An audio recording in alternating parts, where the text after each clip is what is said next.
Andaman and Nicobar islands Bharat की union territory है दोस्तों, और इसके दक्षिण में पड़ता है द ग्रेट निकोबार आइलैंड। ये तकरीबन 900 स्क्वायर किलोमीटर में फैला ट्रॉपिकल रेन फॉरेस्ट एरिया है जो अपने चारों तरफ समुंदर से घिरा हुआ है।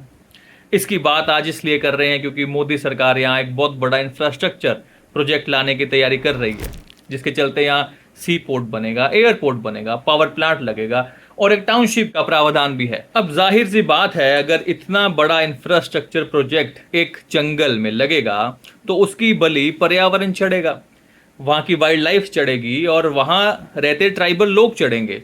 जी हाँ, तकरीबन 1 करोड़ पेड़ काटे जाएंगे दोस्तों ग्रेट निकोबार आइलैंड में, और वहां रहती हुई ट्राइबल जातियां, और ये जो वहां के ट्राइबल्स हैं, शोम्पेन ट्राइब्स हो या ग्रेट निकोबारीज हो, ये आम लोगों के साथ नहीं रहे। ये हमेशा शांति में, अकेलेपन में ग्रेट निकोबार में रहे हैं, और इनके अंदर इतनी इम्यूनिटी भी नहीं है कि ये लोग हमारी इन्फेक्शंस या हमारे जर्म्स के साथ टैकल कर सके। तो हमारा वहां जाकर उनके साथ रहना उनके लिए फैटल है दोस्तों। वो पूरी की पूरी एक जाति ही विलुप्त हो जाएगी, और ये सीधा सीधा 2006 की फॉरेस्ट राइट एक्ट को भी वायलेट करता है। और वहां लगभग 2500 तरह के पेड़ पौधे, जानवर, पक्षी पाए जाते हैं दोस्तों, जिसमें से 400 तो ऐसे हैं जो सिर्फ ग्रेट निकोबार पर ही पाए जाते हैं, जिसमें निकोबार लॉन्ग टेल्ड मुकैक है, क्रेस्टेड सरपेंट ईगल है, निकोबारी पिजन है, एंशियंट सॉल वाटर क्रोकोडाइल है, और सबसे जरूरी और सबसे पुराना डायनासोर के काल से चलता आ रहा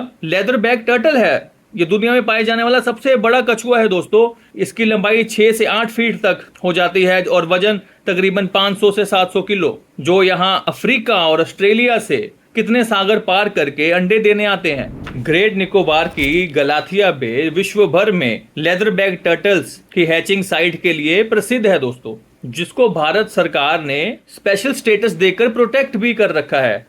पर इस प्रोजेक्ट के लिए आप जानते हैं उन्होंने क्या किया? ये स्पेशल जो स्टेटस था उसको भी रिवोक कर दिया। अब गलाथिया बे इस स्पेशल स्टेटस से बाहर है दोस्तों, अब वो प्रोटेक्टेड जोन में नहीं है दोस्तों। अगर ज्योग्राफी के हिसाब से इस लोकेशन को देखा जाए तो ये बहुत ही खतरनाक जगह है।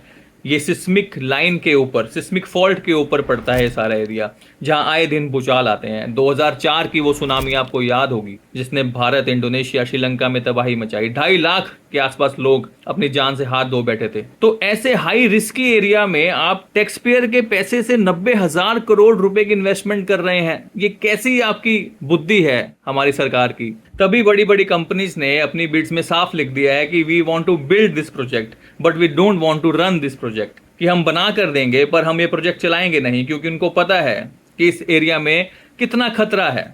यहाँ हर हफ्ते में एक भूचाल आता है दोस्तों, साइंटिस्ट बताते हैं। तो ऐसे हाई रिस्की जोन में भारत सरकार टैक्स पेयर का पैसा 90,000 करोड़ रुपया इन्वेस्ट करना चाहती है। ये प्रोजेक्ट बायो सेंसिटिविटी, आदिवासी अधिकार और डिजास्टर्स के रिस्क को अनदेखा कर लाया जा रहा है। अब आपको हम सुनाएंगे मोदी जी का एक भाषण। यत् पिंडे तद ब्रह्मांड, यानी जो पिंड यानी जीव में है वही ब्रह्मांड में है।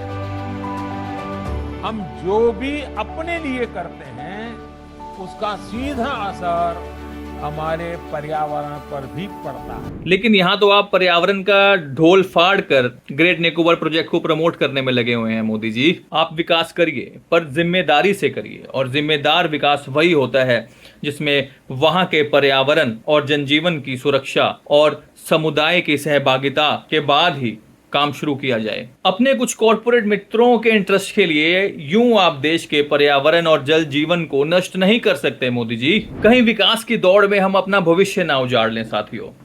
ये खबर गोदी मीडिया आपको कभी नहीं दिखाएगा, पर हम सोन चिड़िया पर लगातार प्रयास करते हैं कि सच आप तक पहुंचे। कृपया हमें सपोर्ट करें, फॉलो करें। जय हिंद।